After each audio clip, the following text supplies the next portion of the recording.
سوال یہ ہے کہ کیا ہم اکیلے مسجد میں نماز پڑھ رہے ہوں اور ہمارے سامنے سے کسی کے گزرنے کا خطرہ نہ ہو تو کیا اس صورت میں بھی ہمیں سترہ رکھنا چاہیے کہ ہم بغیر سترے کے نماز پڑھ لیں؟ تو اس کے جواب کے اندر یہ حدیث آپ سماعت فرمائیں تو آپ کو جواب مل جائے گا۔ حضرت ابو ہریرہ رضی اللہ تعالیٰ عنہ بیان کرتے ہیں کہ رسول صلی اللہ علیہ وسلم کو میں نے فرماتے ہوئے سنا کہ آپ صلی اللہ علیہ وسلم صحابہ کو بتلا رہے تھے کہ گزشتہ رات یعنی گزری ہوئی رات میں نماز پڑھ رہا تھا اور ایک سرکش شیطان جن نے میری نماز کو توڑنے کی کوشش کی، تو میں نے اس جن کو پکڑا اور میں نے گلے سے دبایا اور میرا دل چاہا کہ میں اس کو مسجد نبوی کے ستون کے ساتھ باندھ دوں اور صبح تم سب اس جن کو دیکھ لو۔ تو پھر مجھے حضرت سلیمان علیہ السلام کی یہ دعا یاد آ گئی، رب اغفر لی وہب لی ملکا لا ينبغی لأحد من بعدی، کہ اے میرے رب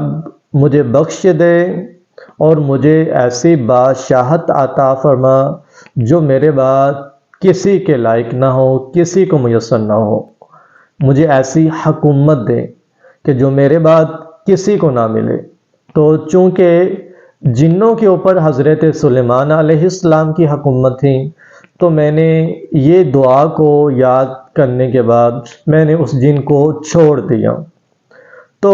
ہمیں اس حدیث سے یہ مسئلہ سمجھاتا ہے یا ہم یہ مسئلہ اخذ کر سکتے ہیں کہ جہاں پہ کسی کے گزرنے کا خطرہ نہ ہو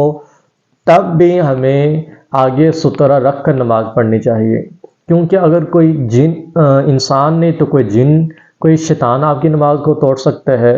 اور اللہ کے رسول صلی اللہ علیہ وسلم کو تو وہ جن نظر آ گیا تو آپ نے پکڑ لیا، ہمیں تو نظر نہیں آئے گا۔ اس لیے ہمیں چاہیے کہ ہم سترہ رکھ کر نماز پڑھیں، چاہے کوئی گزرنے والا آگے موجود ہو یا نہ ہو، یعنی کہ کسی کے گزرنے کا خطرہ ہو